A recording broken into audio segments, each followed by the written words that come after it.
Hello and welcome to the Retro Rejects. On this week's New Year show, we're going to be discussing the very important question of should Metallica retire?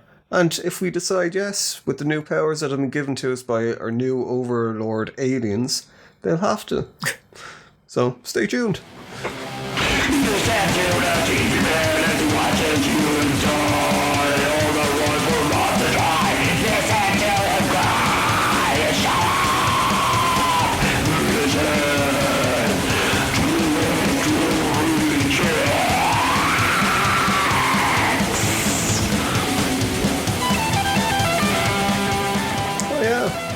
New year, new outlook, where we're going to be talking about whether Metallica should retire, because our opinion matters so much that I'm sure they'll be listening and decide upon a bunch of us. I suppose that Laura would be very much a big Metallica fan. I've been listening to Metallica for too long, probably over 30 years. It has to be over 30 years now.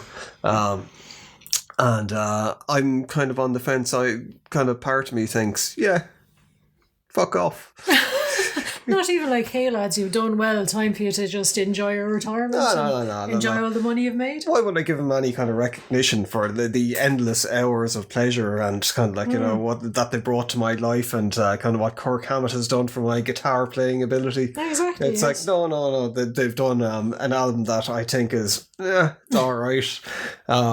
So they should just destroy their whole kind of careers and kind of like, you know, face oblivion because of that. Yeah, I mean, look at Slayer. They did so well by retiring, didn't they? Yeah. Jesus.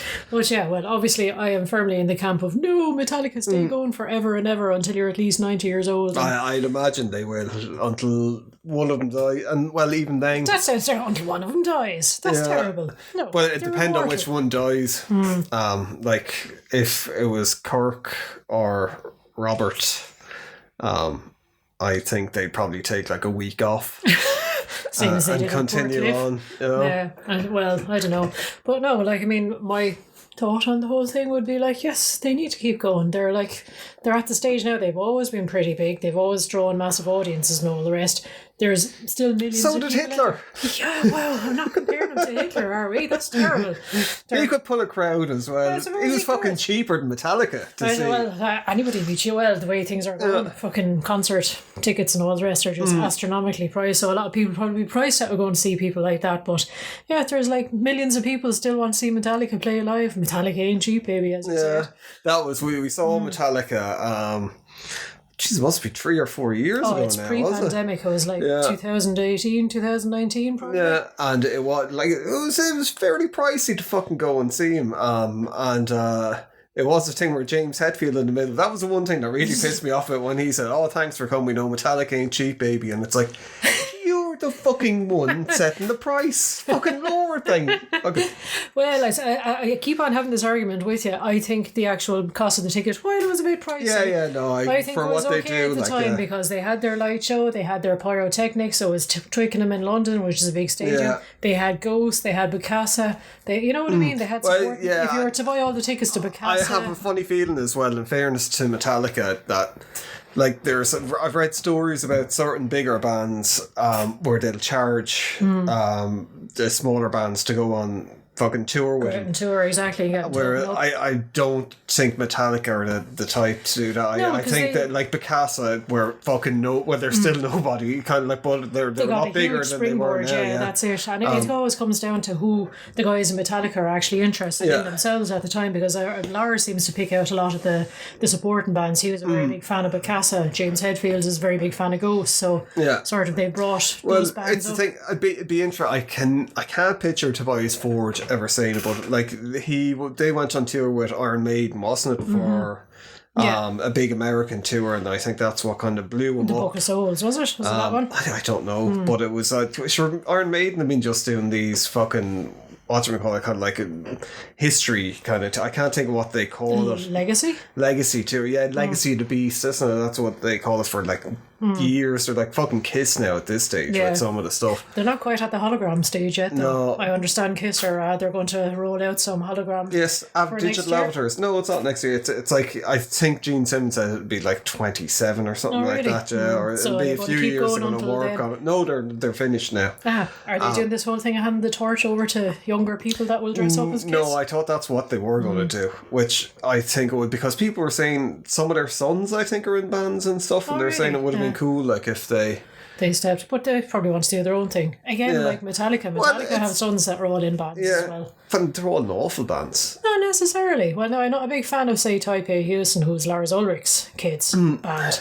But Rob Trujillo's son, sure, he's after playing with Korn when he was like 12 years old. Yeah, what normal 12-year-old would get that opportunity? Yeah, I know, that's true, yeah. So a bit of nepotism going on how could there not be nepotism? Like, it's ridiculous to know when people go, oh, yeah. Well, having said that, Hetfield's kid, he's in probably arguably the band that I prefer the most out of all the Offspring, the kids. And he seems to be very much sort of trying to stay away from the father's shadow and not kind of like, anytime he gets asked in an interview, it's like, oh, so what about Metallica? He's kind of like, yeah, it's great that he's my dad, but let's talk about my music. He's not riding the coattails. And then you're like, no, your music is shit, let's not. But equally as well, I mean, Jesus, doesn't do him any harm to have James Hetfield walking out wearing a Bastardane t-shirt, and everyone goes, oh my God, who's this band? Oh, it's Hetfield's son. Oh, I must listen to them, so... Yeah. Well, what's the Slipknot Vended? Is it? Vended is all. They're actually all right. I think they're quite good. Yeah. With it, and it's like Corey Taylor's son. It's scary. Yeah, he's just like basically a little replica of Corey Taylor, isn't he? Voice wise, everything is just. And like, Corey Taylor's got a good voice. It's a fucking high praise. Like, does it give absolutely, that he's a fantastic voice. But it is, I suppose, it's weird for the likes of our generation because sort of in my head, Slipknot, Metallica, and all of them. They're young, They're still kind of like, oh yeah, they're the cool young bands, and they're not. They're like granddads at this stage. I know, yeah, no, that's like you see Corey Taylor, and I saw a picture of him there recently, and I was like, oh my God, he's an old man, just like we are. I think Corey Taylor's pushing into his 50s. He's a few years older than us, but yeah, there's a few. Even Trent Reznor, who would probably be about 10 years older than us, but he's someone who I would, that you'd think of not as a peer, kind of like, what do you think of as kind of like... They're young, they're cool, we're young and cool too, and then you're like, fuck, they're granddads and like, oh my God, and their kids are grown-ups and they're all in successful bands, oh my God. But I think Metallica are a bit different because like Metallica were around since we were kids. They were around since before we were born. Yeah. Sure, Jesus, well, slightly after, but you know what I mean, like, yeah. So they're good, like 15, 17 years older than us or whatever it is with it. So it's kind of putting it back to Metallica. What we're talking about. Oh, actually, it was just the thing I was going to say about with Ghost. I'd be interested if Tobias Forge would ever tell the truth and say whether they had to pay for the Iron Maiden tour, because I've read other people that were after saying that with the Iron Maiden thing, you have to pay to go on that, and it can be like into the hundreds of thousands to go on tour with them, which is fucking shocking. Like, I know because it's the thing, a lot of death metal, certain death metal bands and black metal bands talk about it. Alan Averill has said it a few times on the show. People who don't know who's from Primordial, it's an Irish band that they've been around for, a long, like, I mean, when we were kids, teenagers, they would have been going, and it's like we would have known people that would have went on tour with them or wanted to go on tour with them anyway as well. But he was saying that like it's what there was, like, say the heavy metal bands like fucking AC/DC and all this, they brought a lot of the trash bands out on tour and got them big, where they kind of accepted, they were like, oh, this is a metal kind of like now.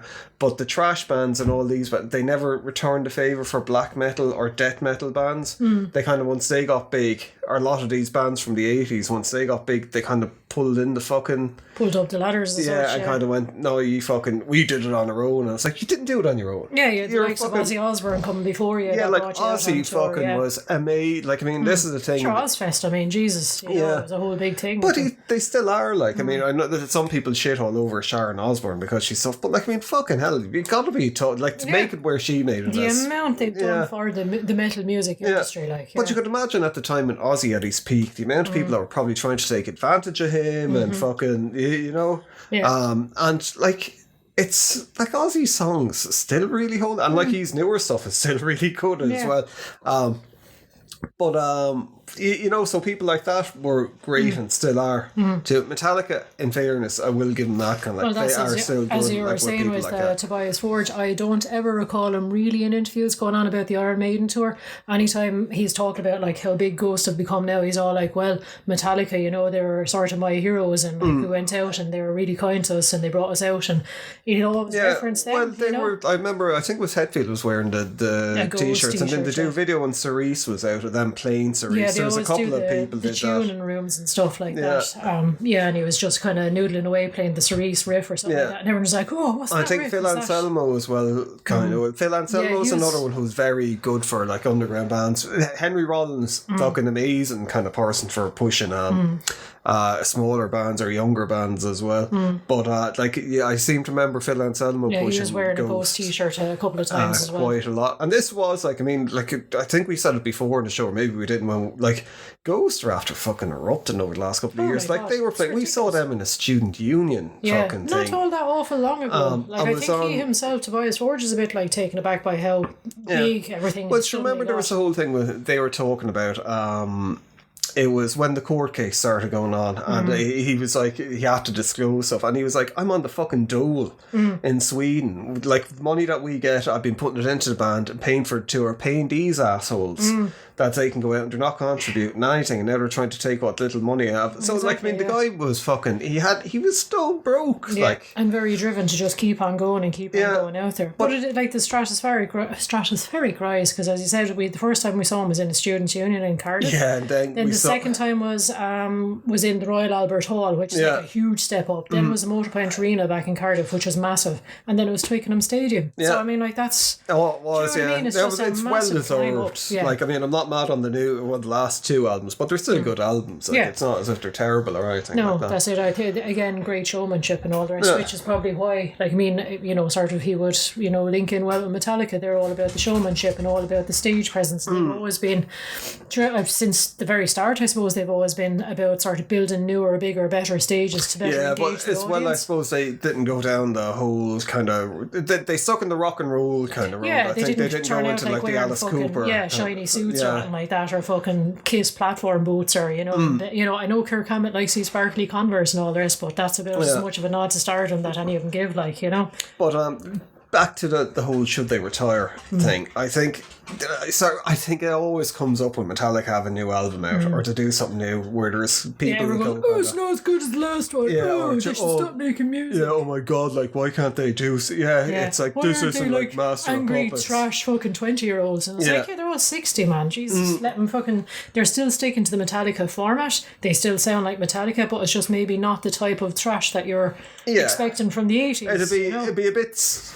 Well, it's a bit more Motorheady, a bit more sort of upbeat rather than.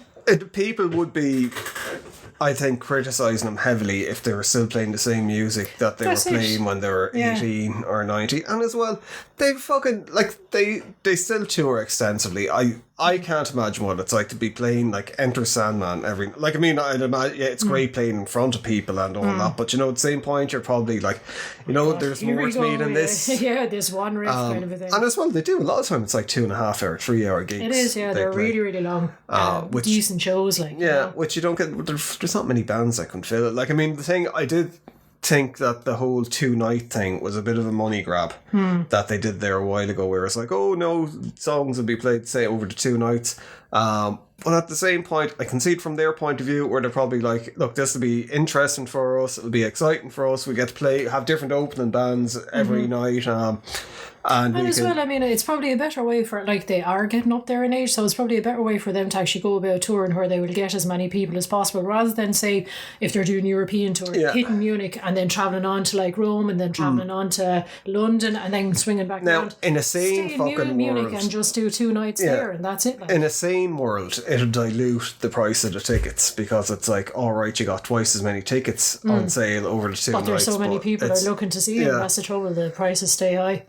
but I suppose the whole thing, we're kind of like, I mean, with 72 seasons coming out 23 in 2023, there was a lot of hype around for it. And I think as well, Lux Eterna was a very, very strong song too. And then very upbeat. The rest of them... You weren't a fan, I wasn't a fan. I think there was a lot of people who were a bit disappointed by the album. I personally, I don't mind the album. I think there's some good songs on it.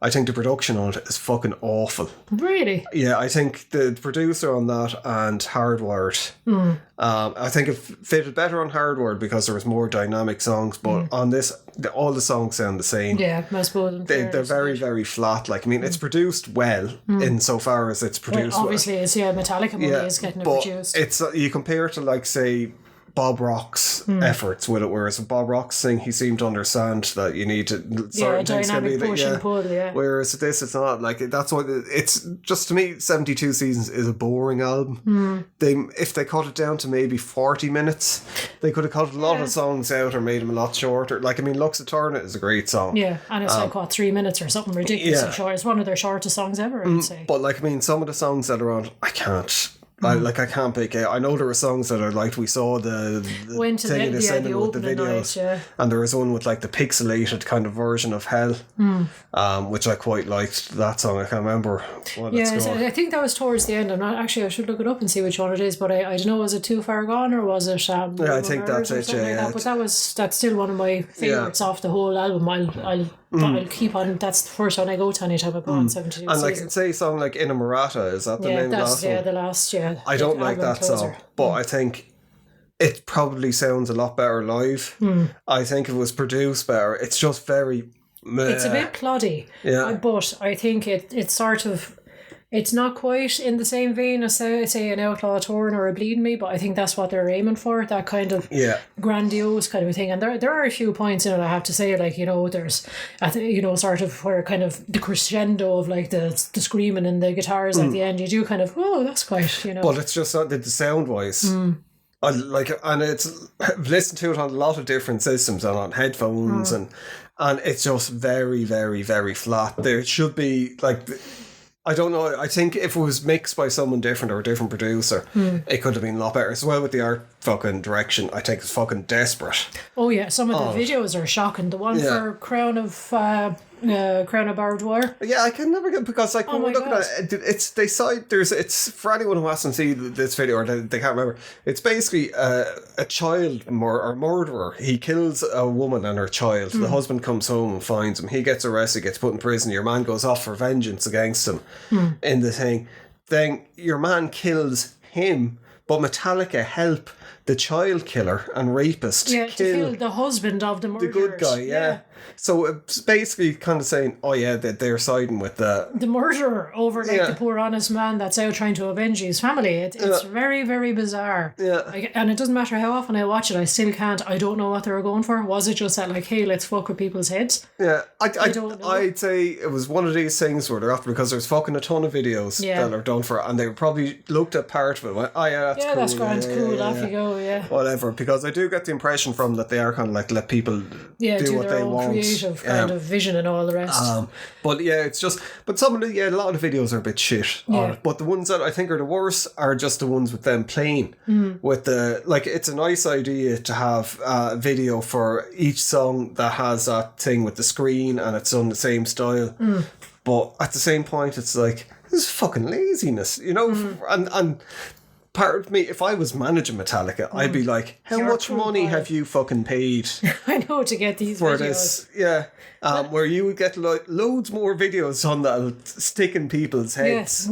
My God. That's it. And they've done some fantastic, like, I mean, they have done like cinematic videos, but like, I mean, the Day That Never Comes, some of those, they're very turn the page, There's a lot of good videos on, what was it, Spit Out the Bone. That's... right, but you see, this is it again. I think sometimes, maybe I'm giving them too much credit, but I think they might have just a really fucking bizarre sense of humor as well, because there's there's one of their other videos as well was it's just basically it's four of them in a room and they're just dancing, and it reminds me of like the screen, the credits at bottom, if anyone remembers bottom, with Aid Edmondson and all the rest, and it's just them doing like these really weird old man dances. And at first I thought, and I was like, Jesus Christ, that's embarrassing. But the more I've seen it, I've kind of gone, this is actually fucking hilarious. Like, you know, I think it's just them fucking around going, oh, look at me throwing shapes. Like, you know, this will give people a bit of a laugh. Well, as well, it's the whole shit. What like I was saying, I think that they let artists go off and do what they want to do. I think they're very much set back. And to say DC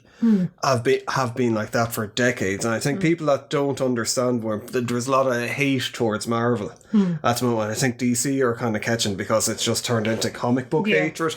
Whereas DC have always been a thing where it's like creator or artist first, now not so much with royalties. Like none of them it's just like let people have their expression. But they let people do what they want with as minimum interference as possible. Like obviously in big series like Batman, they have to tie in with fucking like, you know, a million other one titles, But like for the most part they have it, and I think that's why DCU was a bit of a fucking failure, because they let people that didn't really know, and like last few years they had like Jim Lee was in charge, you know, where they kind of went, oh no, maybe Jim Lee isn't the best person to be steering the ship with all this at this time, you know. But I suppose that's you have to credit Metallica with that. They've always had their own vision of what they want to do and what they want to do next, and they've just gone ahead and gone, you know what, we'll just please ourselves, because most of the fans will probably end up liking it, and the fans that don't, oh well, it's just something else for them then. Well, I think they're big enough. Well, it's not even that they're big, because like a lot of big bands, I think they fall into the thing where they're like,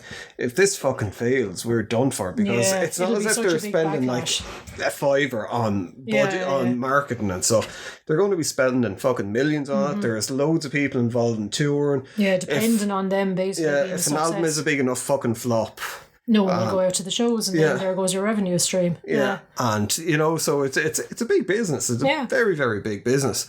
But this is my thing. Whereas there's part of me that thinks, all right, after 72 seasons, it's like, look, for your own kind of creative legacy, it could be time to call it a day, because the longer you go on and the more shitty albums that you put out, the more people are going to go, I know, aren't all that good, I know. Yeah, Slayer had the right idea. No, they had the right idea, because Slayer haven't done a good album in a very long time. But that's true, I suppose, and they did go out on a high, and people are like, oh, wish Slayer had told. It was people wanting more. Yeah, we did an episode there where we went back, and there was a lot of newer Slayer albums that I didn't really listen to properly. I went back, listened to them, and I was like, oh my God, this isn't very good. You know, and it's the thing, you kind of go, well, fucking, you know, Divine Intervention on, they didn't really do. They did a couple of good songs, but like, I mean, there was no Rain and Blood. So I think the longer they would have hung around, you know, I think the more bad albums they would have put out, people would have been like. But having said that, I mean, there are some Metallica fans that are like, oh, Metallica ended after the first 4 albums, or sometimes the first 5 if they want to include the Black Album. But like, if they had actually, right, okay, we're going out on a high point there's so many good albums that they've done since that we would have, you know, they had, I know people shit on Load and Reload. I think they're my 2 very favourite songs ever, as I mentioned, were The Outlaw Tour and Bleed Me. They're I just think they're operatic basically in what they do, and you would have missed out on that. You would have missed out on even the stuff from Hardwired. I mean, like, Spit Out the Bone is like proper fucking trash, like, you know, and it's, if they, like, I mean, that was the thing, I suppose people were wondering, were they going to finish at that album?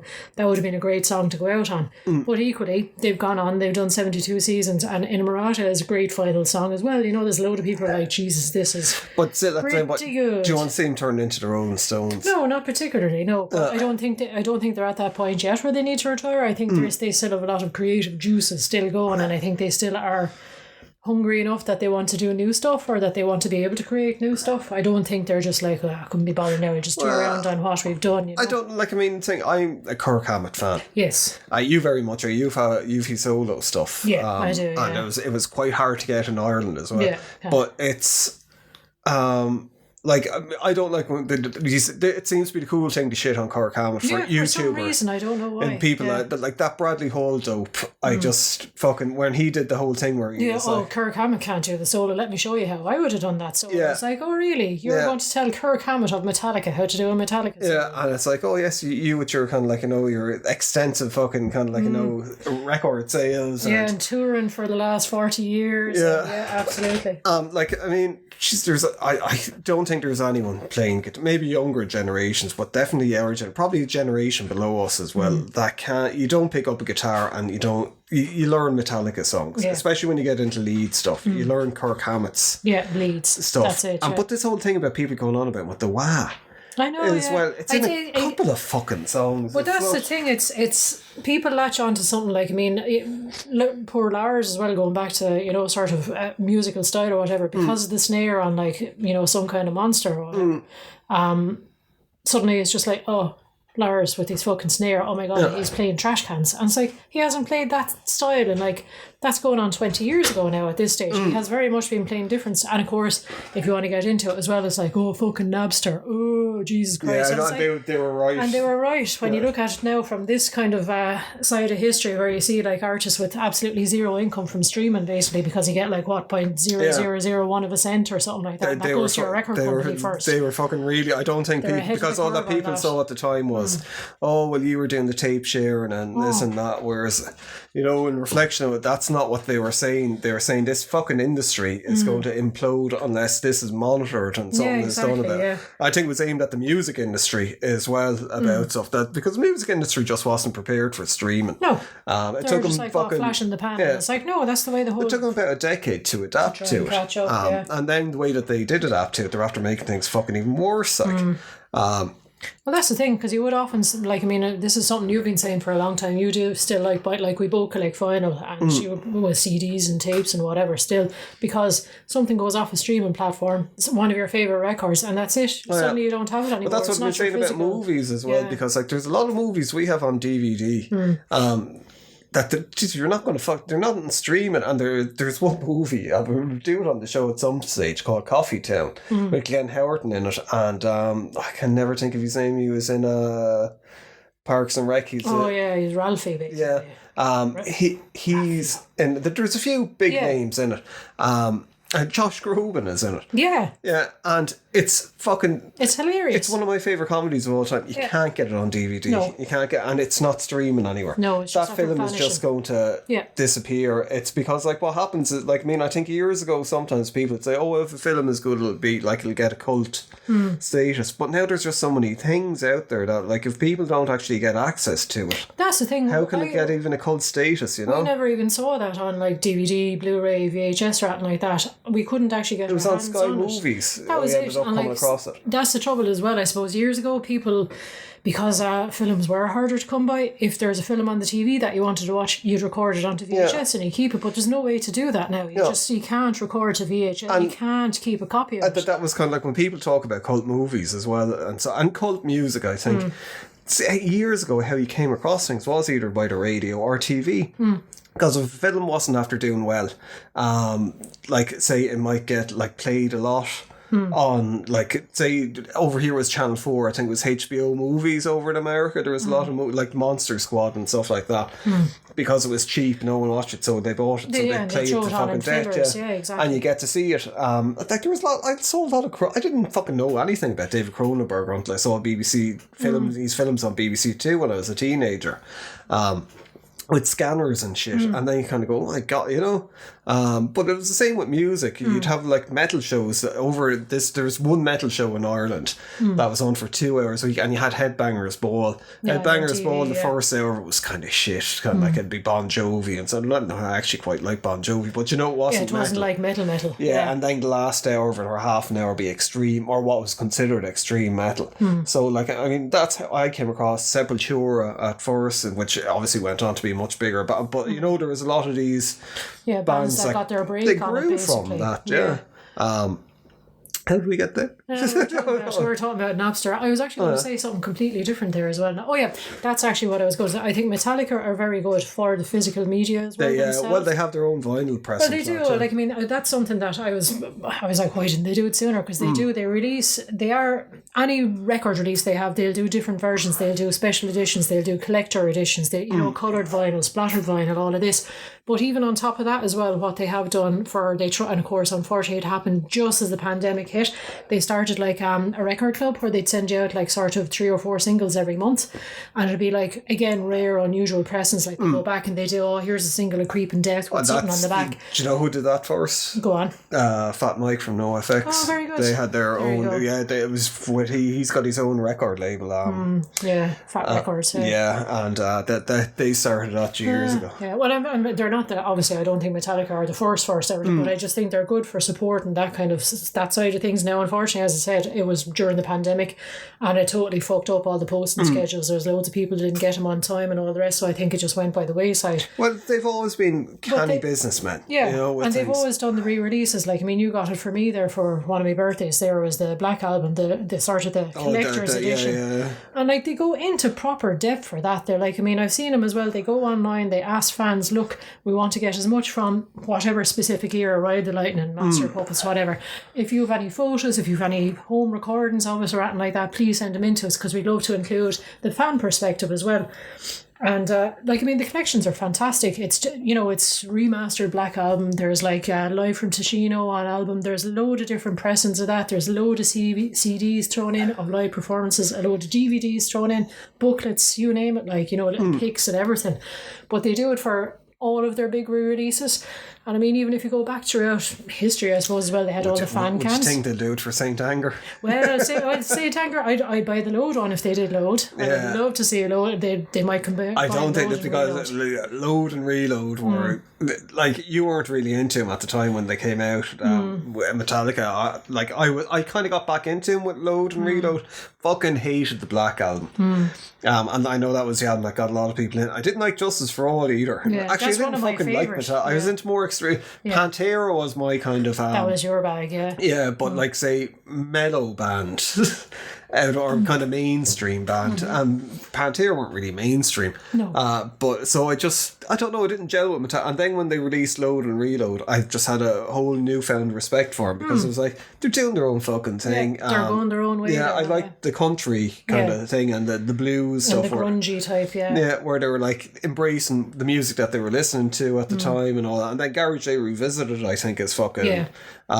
It's like, excellent. It was a great idea as well. It's like, here's all of our influences with our own spin on it. And there's a load of people then, I suppose, went back and rediscovered. Like, I mean, I often see a load of people going, oh yeah, I'm a fucking big fan of Budgie. And like, people our age or younger would not have a clue who Budgie were, like, without Metallica first point in the way. And well, I didn't realise, like, with Queen, that Queen were as heavy as they were, because, I don't know what it's like over in the States, but we grew up with Queen. The Queen were, like, all over the fucking place. Yeah. And it was always I Want to Break Free and those kind of songs, because they had the videos to go with them. But hearing Stone Cold Crazy and that, I was like, fucking hell, like, it's a different side of Queen. Exactly, listen to that drum. Yeah. But and as I was saying as well, going back to the whole sort of canny businessmen or whatever, they always got fans involved. They had the whole fan cam thing where they basically gave camcorders to fans to go around and record them, and they were releasing those as their own individual things as well.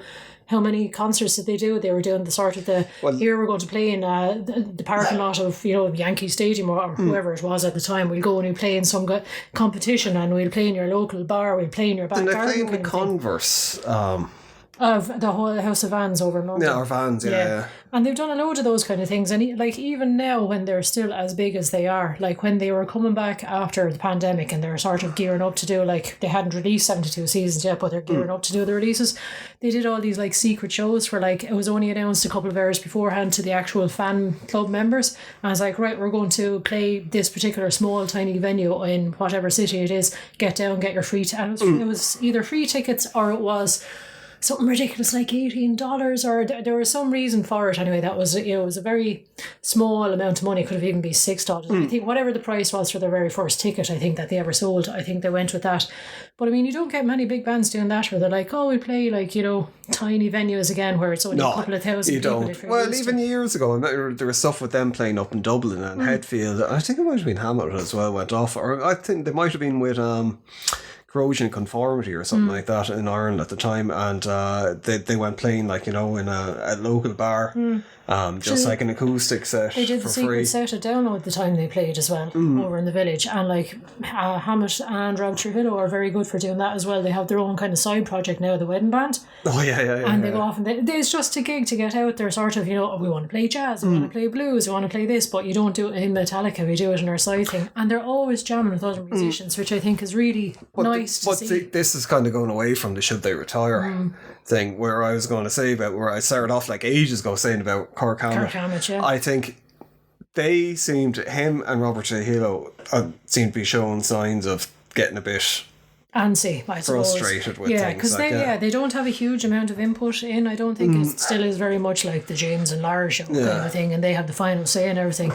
And that's, I suppose, why Kirk finally went off and did his incantations. He's separate. Now, years ago, he obviously what happened with Jason Newsted, where they fucking you can't do anything outside of the band. And he was like, well, fine, I'll leave the band. So it's like, you fucking left the band. Now, it's the whole thing, looking back, because at the time, it did come around, my God, those assholes and stuff. And they were kind of assholes for doing it, but they treated him badly. Very, very badly.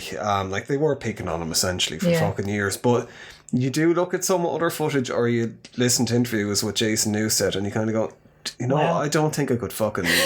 He's a bit too enthusiastic. See, that was what they even other than enthusiastic, but they were like, remember they were like fucking how mean he was, like with Robin sandwiches and get stuff. the sandwiches out of the catering. And they were like, fucking the money that he's getting paid and out of Metallica, and he's doing that. There was a lot of... Well, there was as well, but sure, I mean, they're after telling stories as well about like his first kind of tour out with him on the road, and they're over in Japan or something like that, and they're like, oh, we'll go to this fancy restaurant, and they're eating and drinking all around him, and then they turn around and you can pick up the tab, so seeing as you're earning money now, and he was like, what? And it was something like fucking, I don't know, thousands of pounds worth, and he was just like, I don't even have any money, and now they're only kidding basically, and they're like, nah, don't worry, we'll pick it up. But that probably is why he ended up like, I'm going to eat fucking sandwiches from the buffet just in case this happens again. But there is he's seen a bit too insufferable and even some of the I think he added an awful lot to Metallica at the time. Yeah, absolutely. He was a great performer, live on-stage performer, an absolute fucking beast, and taking over some of the vocals and that kind of stuff. And I do think he probably had a bit more control as it went. Not necessarily control, but input in it. But Robert... Actually, Blackened was his... Oh, was it? Yeah, it was his riff. But Robert Trujillo... I can't, he's an amazing bass player. Such an easygoing guy, but I don't think I can't hear him in Metallica, where you kind of go, oh, yeah. Well, I suppose there's little hints of him every now and again, because there is some stuff that you kind of go, that doesn't sound like a traditional Metallica bass riff. It's a bit more bouncier, it's a bit more funky or something like that, But even that, it's kind of hilarious hearing, because we, as you said, we went to see the opening night of the 72 Seasons, and for is it Sleep Walk My Life Away? I think that one is the one that opens with the big pounding drums and the bass and all the rest. And Rob Trujillo was like, yeah, it reminds me of out surfing and big waves and all this kind of stuff. And Hetfield was like, oh well, it's very personal and upsetting too. It was like two different perspectives entirely, and Rob was all like sunshine and surfing. I'm probably being a bit unfair. There probably is. There definitely was on Saint Anger. Oh yeah, I think they gave him. But see, this is the thing. You can't hear the fucking bass again. I think you could on the I really do think they should do another album with Bob Rock. Yeah. Because I think Bob Rock was obviously he was fantastic for him with the Black Album. As well with Load and Reload. I think where he encouraged say positive experimentation, whereas I think the experimentation that they do now is a bit boring and a bit shit, That's it. You see, that's as you were saying with Kirk Hammett being sort of a I know a shining star of guitar playing and all the rest. Like, I mean, he's kind of saying, look, I'm going on stage every night, I'm playing the same leads. He's like, I will play the leads that everyone expects to hear. I'll play Master of Puppets, I'll play Fade to Black. Oh yeah, he I'll play improvises those. a lot. But the rest of them, he'll go, well, fuck it, I'll just see what comes out and I'll have a go. And sure, that's so I think that's why everyone is going, oh, Kirk Hammett is sloppy. He's not. He's doing completely new leads every time he goes out on stage. Like, but this is the thing that gets me when people are going on about Kirk Hammett being so. It's one thing if you can go off and learn his fucking solos. I know you can't even do that, yeah. But it's I'm a messing different up the whole thing. time. Write the fucking solos. Yeah. That's where the genius comes in. Whereas like a lot of the solos that he's on, you can hum along to, and they're complicated solos. Like people go, oh, Dave Mustaine is better on guitar. Try and hum a fucking solo. Yeah, Jesus. Fucking squiddly widdly like. But even like, I mean, the thing is, let's not forget, probably the most recognisable heavy metal riff of all time is going to be Enter Sandman. Yeah. He came up with that. Yeah. So you can't, you know, and people go, oh, but it's so easy. And it's like, yeah, you didn't come up with it. Exactly, did you? yeah. That's what you say, because like I used to be big into modern art and doing modern art, and people would be like, but anyone could do that. And it's like, Jackson Pollock just fucking splattered everything. Yeah, you do it fucking. Yeah, you come up with the idea then, yeah. It's very easy to say something after, oh, I could have done that. Well, fucking go ahead and do it then and get it to be as famous as Enter Sandman is. Because even like non-metal, non-rock, non-pop music fans, Jesus, like if I played that song for me mother, and she's in her 70s, like she'd be kind of like, oh, that's Metallica, isn't it? You know, it's just so well, and nothing else. I know Hetfield wrote that, and so, but I think Kirk Hammett did the solo too. Didn't that was a Hetfield solo. right. Yeah, it's one of the few Hetfield solos, I think. But Creeping Death, we talk about that. He brought that riff in. Yeah, that is probably for a long time, and probably still is probably my favourite Metallica song. Yeah. I just think the lyrics are corny, but they're good corny. They go with the whole style of the, you know, the sort of the how would you even put it, the Phrygian scale kind of feel to it and all the rest. So yeah, I you know, that's, you have to kind of respect someone for being, and he was 16 when he wrote that riff. Really? Yeah, he actually brought it in. I don't know, did he bring it from Exodus now, but it was his own riff, and he kind of came in, and a little while he's like, oh, there's this riff I have like here, and they're like, Jesus Christ, let's put that in a fucking song. Yeah. And, you know, well, that's the when thing I was 16, I wasn't coming up with riffs like that, I can tell you. I'm still not. Fucking then. But it's like, I mean, I could go on for a long time about how good a guitarist he is, but I do think he is at the stage where they need to let him to do more. Yeah, they need to give him his kind of... It is going to be the end of Metallica. Because, like, you could see it, and, like, he's doing a lot with these horror stuff. This is one thing I think is... There's for people that are interested in, you don't even have to be into guitar. Gibson guitars, they have on their YouTube channel, they were doing a thing with horror and guitar heroes, or horror and metal show, which is actually really good. It's like an old school TV show. And they have an episode where it's Kirk Hammett being interviewed and like talking about his horror thing. Kirk Hammett, a big horror collector, collecting memorabilia from horror from like the fucking very early days. Yeah. He's got a lot of stuff that it's like one-off kind of things, like and he lends it out at times, and he has like a kind of exhibitions. So with a lot of private collectors, they wouldn't do that kind of thing. Whereas he's, and I think he did a book about it. He did. He's actually doing a lot of stuff. Like, I mean, he has he did a comic, I think, which I haven't read, but this is something that just blew my mind. The Reddit stuff, the Reddit stuff. Just all of a sudden, there's a subreddit called No Sleep, where people, like, they just publish very short, like, kind of scary stories or whatever. It's like, you know, 500 words or whatever. And next one, this kind of series of stories started popping up with like with Kirk Hammett as the user, and like I was kind of going, smack her as somebody, you know. But then it was like, oh, and here's a little guitar track I did to accompany this. Play this while you're reading this. And people were like, is that actually you? And he's like, yep, it's me. Just you know, just throwing it out there. And it's like, fucking no publication or no publicity over it or anything like that. He just literally popped it up because he's just a Reddit user, and that was it. And like, before people know, and even I think even after people knew it was him, there's only a few upvotes, because I don't think people actually believed it was Kirk Hammett, you know. But people don't believe things like but it's the whole thing. See, where I used to come from, because there was a point where I was like, especially because like 72 seasons when it came out first, I fucking hated it. To the point where we nearly had a row. I was like, just let me fucking enjoy the record, stop shitting on it. It was then when you said that, I was like, oh my god, I didn't think that. You know, it was like impacting your enjoyment of it. It was like, anytime I played it, you're like, that's fucking stupid, that's all. And I was like, shut up. That's what my father used used to do to me when they'd like, I'll throw on The Simpsons, and they'd spend the whole time just, it's fucking stupid. And you're like, why did you say put it on then in the first place? Exactly. But,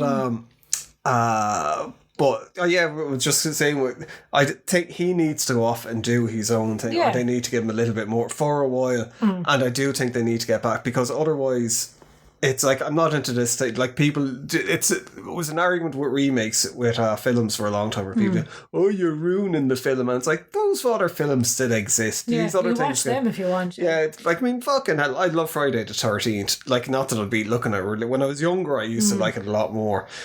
There's an awful lot of bad Friday the 13th movies, but like, the bad ones don't ruin the good ones. Yeah, exactly. If anything, they make the good ones better. Yeah. You just don't look at the bad ones. And it's the same with like music. I think you just kind of pick what you like. Bad ones. But I do think I was so disappointed with 72 Seasons, because I liked Hardware so much.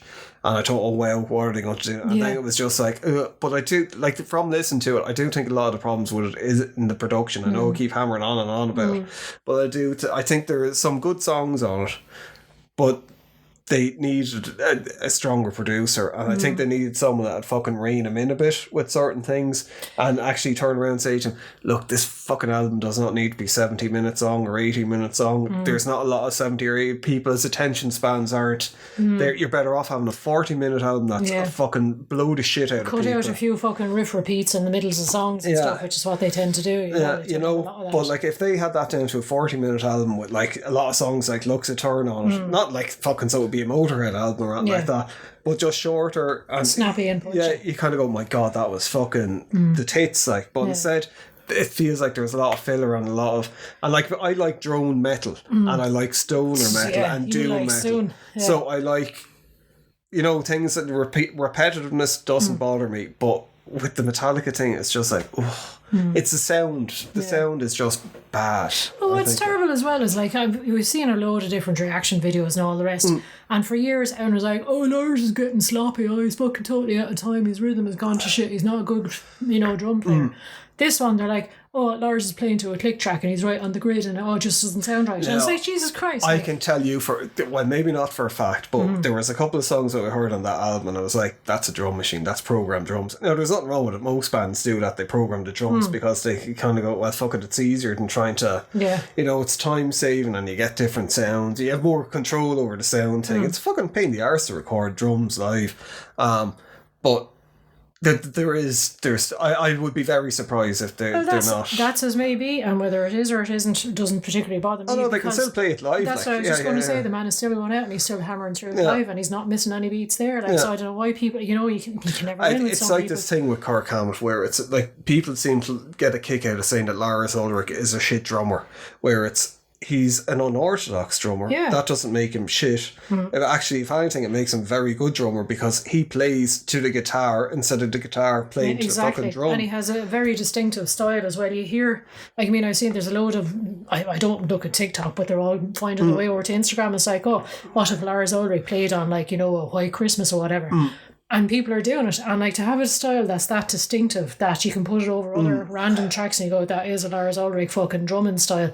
I think that's when it comes to drums, there's not many people that will go, oh yeah, I recognise so and so, or that's definitely so. The only other big ones I suppose would be like Pert and people like that, Joey Jordanson. Well, you started playing drums like about a year ago, and it's. You see, I was so happy when I got the intro to Justice for All, I was, because that's a very distinctive, like do do do do do boom boom boom, it's that kind of a thing. But this is the thing with Metallica, the drums are very much part of the song as well, where it's not like just a thing in the background. He doesn't do big fills or anything. It's not big dramatic, but it's just he has his own way of playing along, and it complements the guitar. Do you know what I mean? But it's like For Whom the Bell Tolls. That's like, without the drums, that's even you could play the drum part of that, I think. Oh, even I could I? No, I mean, like, without the guitars or the bass, and you kind of go, that's For Whom the Bell Tolls. That's what I mean. Whereas as I said, the Justice for All, the intro, you can play that and you would know straight away, even if you weren't a particularly big Metallica fan, you would go, oh Jesus, that's that intro, Well, I think we're going to be waiting a while before a new album comes out, unless they have some kind of like, I mean, they've been touring heavily. Like, that's so what I was going to say. They do take their time in record. the studio, and it's normally at least 5 years in the studio, kind of refining and all this kind of stuff. They still have gigs all scheduled in for 2024, so they're probably not going to start right until maybe the end of 2024. Yeah, well, I'd say I saw an interview with Hetfield. There was a kind of a thing with him where he was saying next year is a year for me to kind of like, you know, start gathering his thoughts again and all the rest. And just to take the year for him. So I could picture that they probably finish their tour and thing, and they probably take a year or 2 years off, which fucking hell they deserve it at this stage. But I really would like. I mean, it was a bit clickbaity, I suppose. Should they retire? Because part of me sometimes think that they should anyway. Especially like after 72, I was like, this is just like, you know, just stop. You're not gonna. I think they need like fucking someone to help them experiment. Like for as shit as Lulu was, I'd admire him for it. As shit as actually Saint Anger, I don't think was shit. I think I quite like Saint Anger. Yeah. That they need someone to push him and help him. Magnetic as well was fairly... that was a return to form, as a lot of the former thrash fans would have said, like, you know, and it was pretty decent. So, you know, I think they've done their best stuff with Bob Rock. And it's like, maybe you go back with Bob Rock or someone like Rick Rubin. That'll kind of... Yeah, bring out the best sound, I suppose, really. And rein him in a bit. Yeah. Because it's like, otherwise, it's like, why bother? If they did another 72 seasons, I think they would lose a massive... Probably would lose a few of their fans, all right. Yeah. Well, it's like we're saying, it's like their old stuff is still, you know, kind of. But you still listen to that, exactly. And there's people still discovering Master of Puppets like through Stranger Things. And but it's like, it's not like they need the money. No. This is the thing that gets me with something like 72 seasons, where it's like, it's just a very bland album. It's like, there's nothing experimental or so, you know, where it's kind of like, what's the joy in it for you doing this? And it just very much feels like it's, let's just knock this shit out. But equally, like I said, I mean, I quite like 72 seasons. They seem to come out playing these songs looking happy on stage. They seem to be really fucking enjoying themselves, because I think it was, they were gone away from the real dour kind of like serious, you know, hardcore kind of stuff, and this is more kind of poppy and fun, and they seem to be having an absolute ball, like fucking there was someone really enjoying themselves. That they were like, that it's, I don't think there's any truth in this now myself, but there's people saying, oh, they're jumping on the pop punk revival bandwagon. Pop punky to me, no. Pop punk, you know, at all. Like, well, that's if anything, I think they're probably, and people are probably like, oh my gosh, they scream if they hear this, but I think they're actually starting to, the whole 72 seasons was like, you know, your first 18 years, and they're kind of returning back to starting out over and what their kind of playing style was back on Kill 'Em All and all the rest. Because I mean, I've been reading the James Hetfield's Messengers book, which you got me recently for my birthday, and he was kind of talking about how certain guitars will put him in a certain frame of mind. And if you notice, the guitar he's playing the most at the moment is his very first one. He's White Flying V, the electric. Oh right, no, I didn't know. And it's like, I mean, that's 40 odd years old like at this stage, and he's like, look, it was a cheap as shit guitar, but he was like, it was my first, it was a white V, which I always wanted, and I thought it looked cool, and he's like, it suits me playing style, and he said it puts me back in that frame of mind again. So I think they're back sort of, we don't give a shit, and like we're sort of out there playing the music we enjoy, you know. And that's it's the thing, like say something like Lux Eterna, that's like Motorhead. I think that's what I was like, the whole thing about 72 seasons. I forgot the 24. But with something like that, where I thought that's what they're going to, nearly like a Garage Day revisited, but it'd be their own, it wouldn't be cover songs, it'd be like songs done in the style of that, because I mean, there's You Will Burn, that song, that sounds very Sabbathy to me, like, you know, it's just this real sort of plod do. You know, I think they have a few of their songs are very much like it's a big nod to this and a big nod to that, you know. But you're even didn't Kirk Hammett come out and say one of the riffs was the Batman riff, yeah. So they're taking their influences, and they're kind of, you know, if you listen enough, you'll hear out a few little bits like that. But anyway, look, we're at the end of the podcast. Please, Metallica, keep going forever. I have to go back and see him at some stage live as well. Well, that's part because I don't like live gigs anymore, so it'd be great if they did retire. No, I'll have to go on my own, so if I won't go, that's fine. But they'll have to come and play like England or Ireland or somewhere, because I don't have the money to go flying to San Francisco or something like that for S&M3. I'm sure, like, I mean, I don't think they're going to retire. I do think it would take one of them dying for them to kind of go, well. To others. Yeah, that's it. They might do what they did around, I suppose, Some Kind of Monster era and just kind of slow things down and take time apart from each other. I think they've always said it themselves, they always find their way back to each other and go, now let's do something, you know? Yeah, well, I think they're probably at the age as well where, like, I mean, they know themselves, they know each other, that they're going to do their own thing. You know that they have it's like, I don't know if there was any fans of the Deftones out there. Like the Deftones went through a fucking horrific phase after White Pony where they were killing each other the whole time. They hated the experience. Then their bass player was in a car crash, I think, and he had like fucking extensive brain trauma, and the guy was like in a vegetative state for long and then died. And that kind of, they got to the point where they were like, you know, well, we don't realise how fucking lucky we are, and they just stopped arguing. They kind of were like, we're in a great, you know, we're in a big band, we've nothing to be fucking complaining about, and they said it just kind of brought the joy back in. They just get on, they accept each other for who they are. I think Metallica probably went through that a long time. I think they probably after Cliff Burton, you know. Yeah, I think they all know who they are and what their roles are in the band, and how to, you know, if someone's having a bad day, leave them off and have a bad day, or, you know, support someone, because you just see it, like, you know, that they just understand each other. Yeah, like, I mean, I think we'll probably come back to Metallica again at some stage and do Some Kind of Monster, because, like, that fucking... There was no band in the world, I think, would have done a documentary like that, or have allowed people access like that. And then after seeing all the footage and seeing the thing, went, put it out there. Go on.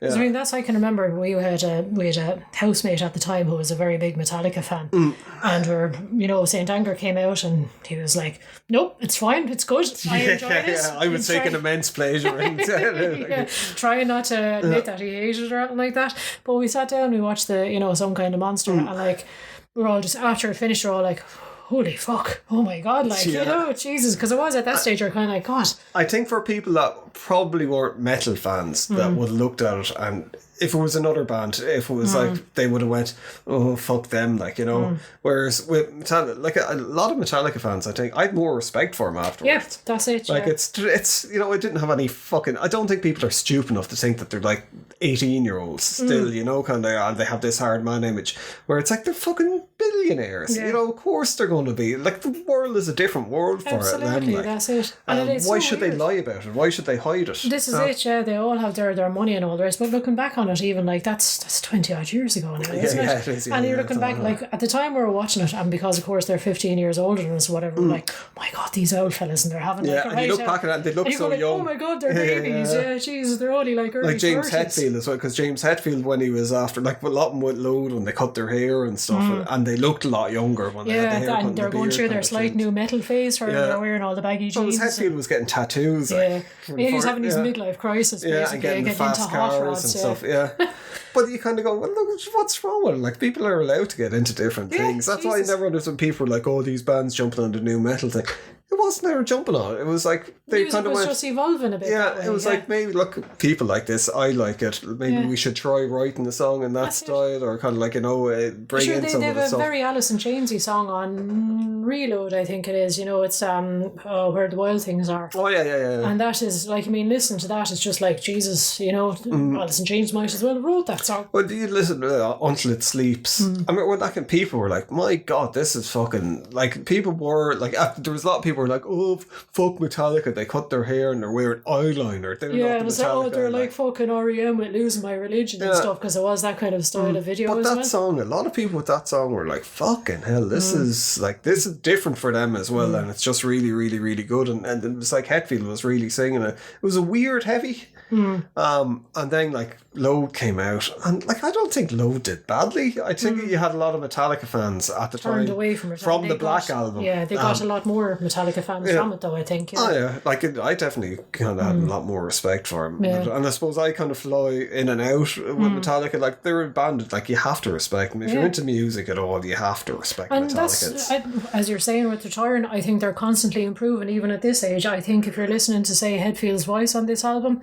the range he has and the power he has in the voice. If you go back and you compare it to Kill 'Em All, where he's like a raspy little teenager. There's a lot of metal bands, not even metal bands, where like people get into their 40s and they blow their voice out. That they're like John Bon Jovi can't sing at all anymore, and there's a few other big people like that were considered to have amazing voices, and and like, I mean, the thing with them is they have looked after themselves. That's it. I know the way they went through their drinking and drug phase and their sort of ruining themselves phase, and I think they've all realised if you want to keep touring, you got to keep healthy as well. So they've looked after their instruments, their own bodies, their mind. They do the whole thing where they only go out on tour and they come back for a week, so they have the home time as well. They're not out killing themselves touring.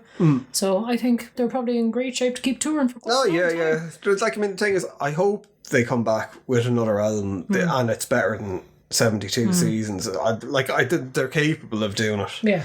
I just think that, I don't know, especially kind of like over COVID anyway, I think it fucked up a lot of bands with stuff. Yeah. And even like people's form of writing albums, sure, I think they were recording kind of like, remotely as well. Yeah, they were having Zoom sessions to try and get things started off initially. I don't think that works. No. Like, it doesn't work for collaborating. You need to be in the same room. Like, you see it now when we were jamming. You never really played with people before. No. And you see it when you sit there. It's a very, very different thing. Things just happen, or you hear something and you kind of go, yeah, that sounds good. And then all of a sudden a song takes on a life of its own or whatever. Whereas I think with Zoom and all, there's too many things in the way where you have to, just... I know. No, they did the kind of the country version of Blackened, which was very good, but that was a kind of a... it was a song that was already written and they just put a different style on it, basically, Well, I hope that they do come back. I wouldn't like to... I know it's kind of like I was saying, it's clickbaity with the whole thing about them retiring and stuff. Hope they don't retire yet. They won't retire anyway. I think they're too fucking money hungry as well. I don't think it's... I think Kirk Hammett, even if he never made another penny his entire life, he would always just be sitting playing guitar on his front porch. Oh yeah, Cork, I think, like, Hawaii, they have enough money to get by, but like, I mean, I understand as well, kind of like, I think it's probably a bit fucking shitty to be saying, they're money hungry. There's thousands of people probably employed under them, where it turns into a machine where you're like, I'm responsible for a lot of people's fucking livelihood. It's like a multinational pulling out of Ireland and like fucking 800 people losing their jobs. Like, it's a big decision to go, right, we're shutting it down. Yeah, so I can't see him kind of shut that. And as well, they obviously, because they're not doing it for the money at this stage, so they have to enjoy it. And like the same as the Rolling Stones and any of those. I think they are very much, they like being on stage. Yeah, and that is I think the thing with Metallica where they can get criticism from is because they've done such amazing stuff. They've been trendsetters for a long, well, not even trendsetters, they've been ahead of the fucking trend for a long time. They've shaped the sound of metal. And music in general, I think, and this is stuff that's done live. So it's people have a higher expectation of them. So I think for me, like a band like or an album like 72 Seasons, you kind of go and you kind of go, fucking capable of doing an awful lot better. I've heard you doing better. Why can't you do? It's just a disappointment thing. Whereas, I'm not angry. I'm just disappointed. Yeah. Whereas, like, hopefully they'll do better in the future. I know that they wouldn't like to see kind of like an aimless fan that didn't spend a penny on the album.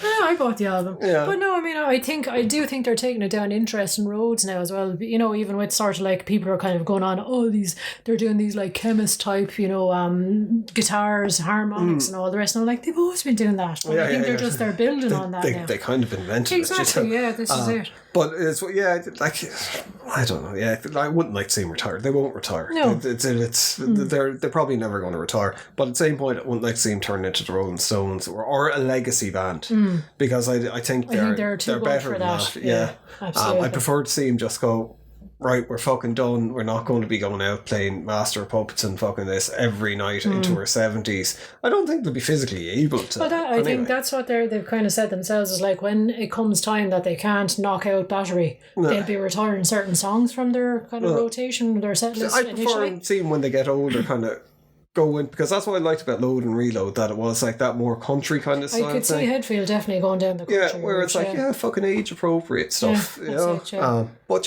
look, don't retire, please. Yeah, they're not going to retire. We're going to talk about some kind of monster at some stage again. But look, happy New Year to people. Thank you for tuning in and listening and stuff. I hope you didn't get too much hate or anything like that from us. about. But let us know what you think about Metallica. Be interesting to hear what other people think. Subscribe as well, and we will have a lot more new stuff coming up in the new year, different bits and pieces. And the films will be going back to non-Christmas kind of thing. Normal services there will resuming. be some more weirder shit fucking coming up. So until then, Happy New Year. yeah.